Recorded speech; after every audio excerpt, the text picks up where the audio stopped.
Bueno, los secuestros de aviones en Venezuela se iniciaron desde el punto de vista político en el año 1961, cuando un grupo de jóvenes de la Universidad Central de Venezuela, militantes del Partido Comunista, que por cierto encabezaba mi buen amigo Antonio Paiva Reynoso. Ese fue el primer secuestro. Posteriormente, en Venezuela se han producido 19 secuestros de aeronaves comerciales. Las 19 secuestros de aeronaves comerciales, todas tuvieron como destino a Cuba, salvo una que también tuvo como destino final a Cuba, que tuvo lugar el 18 de mayo de 1973 en un vuelo que salió de Valera hacia Maiquetía, y los secuestradores lo llevaron a Panamá, y de Panamá lo llevaron a México y al sur de México, a una de las ciudades del sur de México, que ahorita no recuerdo cuál es, y de ahí lo llevaron a Ciudad México.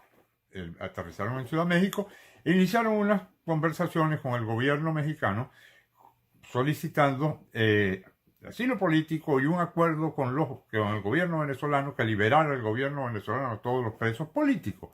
Posición que le sirvió al gobierno, pretendió el gobierno mexicano que le sirviera, porque un mes antes había sido secuestrado el cónsul de los Estados Unidos en Guadalajara.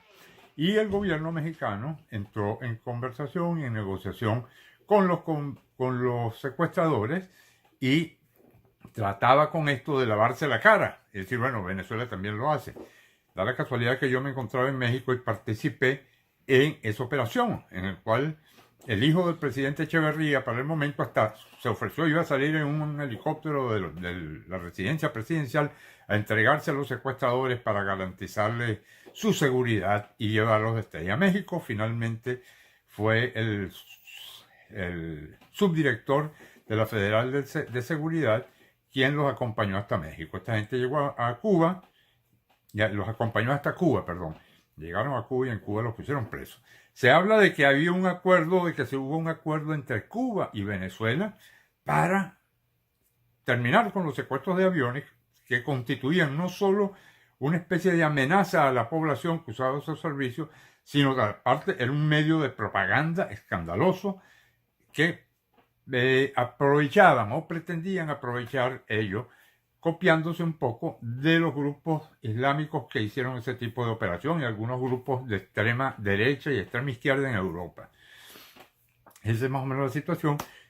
Posteriormente, a partir de ese año, a Cuba, secuestros salidos de Venezuela que llegaron a Cuba, y Cuba devolvió los aviones, no a los secuestradores. Fueron 12 consecutivos desde el año 61, y el último en diciembre de 1981. De manera que Cuba tiene pues un historial de proteger a estas personas que toman esas acciones que ponen en peligro no solamente su vida propia, sino la vida de los tripulantes y los pasajeros de los aviones. Hay otro tema que aparece en una noticia también en la misma página del diario El Universal de 1968, junio de 1968, cuando estábamos en plena campaña electoral Caldera-Gonzalo Barrios.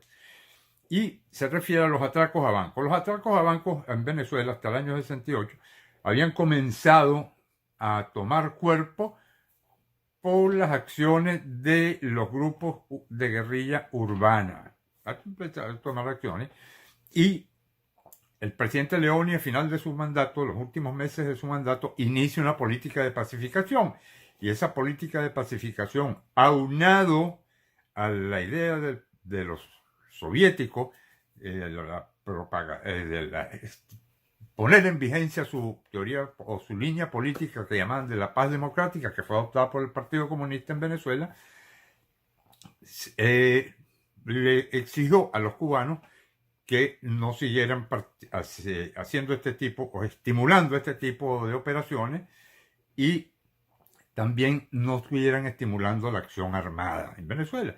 Eso trajo divisiones en la FAL y trajo divisiones en los otros movimientos subversivos que habían en Venezuela. A raíz de eso, mucha gente sale de los movimientos subversivos de la izquierda y se integran, pasan a convertirse en atracadores de banco, muchos de ellos. Eso provocó un incremento en los atracos a bancos. Inclusive uno de los que participó en eso y que la policía judicial lo tenía retratado a él y a su hermano en los folleticos que se le daban a los cajeros de los bancos para que reconocieran a los atracadores, que se encuentra hoy en día viviendo en Washington, en Miami, que es el señor Johan Peña Rivero y su hermano Alberto Peña Rivero, que aparecen, se convirtieron en un momento dado en atracadores de banco, pues siguiendo pues esta línea política por razones teóricamente políticas. De manera que eso es la historia de Venezuela. Este es un tema muy largo y creo que lo he resumido en menos de 3 minutos. Muchas gracias, Napoleón.